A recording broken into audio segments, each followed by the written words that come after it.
All right. Let's talk about Kotkaniemi, because everybody has been in my comments telling me, yo, the guy's been doing pretty well, let's talk about him.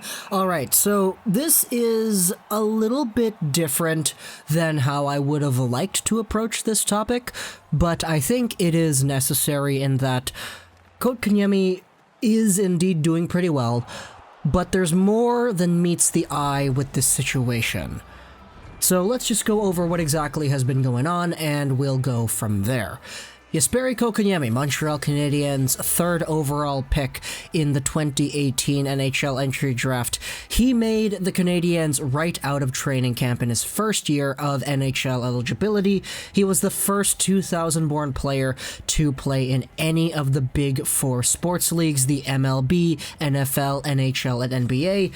He was pretty good in his first season, but his second season has been quite poor, and as a result, he recently got sent down to Laval, where, if you take a look at it right now, in 4 games played, Jesperi Kotkaniemi has 7 points. The guy's been playing on the first line with Charles Hudon and what was mostly Jake Evans, but Jake Evans got called up. He recently scored his first NHL goal, so good for him, but just for the sake of this commentary, let's go with the idea that Kotkaniemi is playing with Hudon and Evans, because that's what he has mostly been accustomed to thus far with Laval. And I know a lot of people were joking around immediately, like, once the first game started, people were joking around saying things like, hey, Kotkaniemi's line mates Hudon and Evans are better than his NHL line mates in Cousins and Wheel. What's up with that? And I know that was a big joke that people are talking about, but honestly, you can kind of see where the truth lies in that statement. But nevertheless, Kotkaniemi has had 7 points in 4 games played, and he has honestly been pretty good in terms of the offensive side of things, charging up those power play markers, sending things over, and allowing guys like Hudon to score some goals. Nice assists on goals from guys like Riley Barber, etc.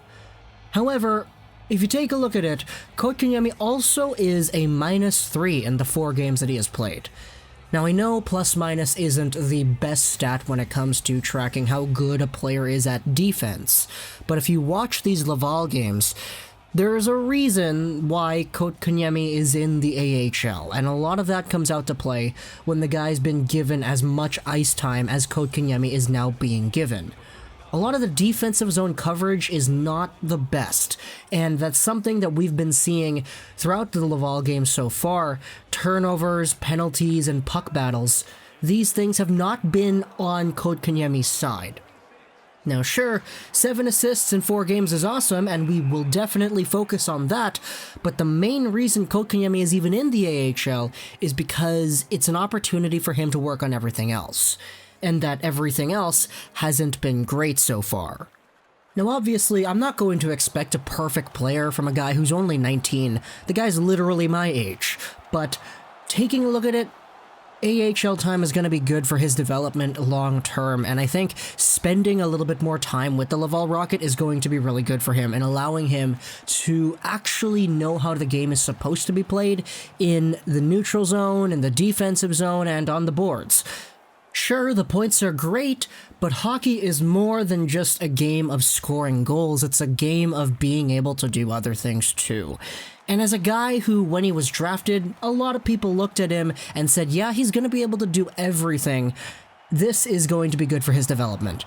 So, Kotkaniemi has been good in the AHL in terms of the numbers, but he still has a long ways to go before becoming a really, really good player in the AHL. Because let's face it, he's not really in a position where I think it would be appropriate for him to be called up unless he proves that he absolutely doesn't belong in the AHL. Because what we've been seeing so far, it's good, but there is a lot of improvements that's still capable of being made just at that level. So I'm not going to be the one to say, oh, call him up, he's been getting assists right away, but I do want to see where things go on with Kotkaniemi down the line. But nowadays, looking at the potential that Kotkaniemi does have down the line, and taking a look at what he's been able to do so far, this AHL stint, in the brief showing of 4 games that we've had so far, it's really given Kotkaniemi the opportunity to show off that elite passing and playmaking ability. It's what we've always kind of known he's had, and we saw brief glimpses of that throughout this season. We saw way more of that last season, but more time and more space in the AHL has definitely given Kotkaniemi a ton of more options to work with that actually work out in the end. We noted the Houdon goals and the Barber goals and all that stuff, and a lot of that does have to do with the extended amounts of time and space that Kotkaniemi is being given. Guys aren't hounding on him super hard like they would be in the NHL, which gives him more time. And sure, I do think that Kotkaniemi should spend some more time in Laval, but watching him polish that playmaking ability, the passing under pressure, and the quick thinking, I think that's going to be a really underrated aspect of this AHL stint too. Because just wait till a guy like Cole Caulfield comes onto this team.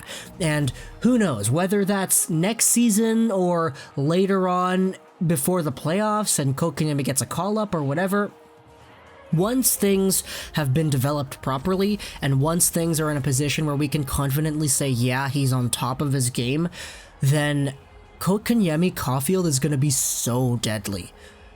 Oh my goodness, just thinking about the possibilities for that is getting me so excited for the Habs' future. And believe me, I want the Habs to make the playoffs this year, but I'm not gonna pretend like it's the end of the world if they don't. Seriously though, Kotkaniemi Caulfield could be so deadly down the line. Not even just Kotkaniemi, but Suzuki Caulfield would also be pretty good too. But obviously we're talking about Kotkaniemi right now. Suzuki is in a different position because Suzuki is a guy who, unlike Kotkaniemi, has that defensive side of his game extremely polished and extremely refined. Now granted, Suzuki is older than Kotkaniemi. He was drafted a year before, and he has had more time to develop in the OHL, etc., meaning that the AHL time wasn't necessarily a step that Suzuki needed, like Kotkaniemi is appearing to be in now. But Suzuki has gotten to a point where his defensive coverage, his defensive zone pressure, and his decision-making and awareness is so good defensively that even Claude Julien is using him a lot more than he would normally use a first-year rookie player straight out of the CHL. That's something that a lot of people have been noticing, and I think if Kotkaniemi can model his game in the same kind of way, where the defensive responsibility is there, and the PK ability is there, and the ability to actually know where the opponents are on the ice when you're trapped in your own zone and make the right plays accordingly, then that's going to be the ultimate best case scenario. That's where the Barkov comparisons come in. Because a guy like Barkov can get points, yeah, he can get a ton of points, but Barkov can also be really good when he's not scoring points. A guy who can affect the game in a positive way for the team that he's on. Kotkaniemi right now in Laval hasn't been that, but I have no doubt that this 19-year-old is going to work towards becoming that. So that's why I'm ultimately not afraid of this. Like, sure, the guy's a -3, and even though plus-minus isn't the best indicator of defensive zone coverage, it's clear to see from watching these Laval games that his defensive zone coverage hasn't been amazing anyway. But what are you going to do? The guy's 19. The guy's got so much room to work when it comes to building an NHL quality profile in terms of the way he plays the game offensively and defensively. So that pretty much wraps up this commentary, I guess. We're nearing the end of the gameplay. Speaking about the gameplay, though, I have been waiting to use this Laval stuff for so long, and I haven't had the opportunity to, and we finally have it here because we're literally talking about Laval.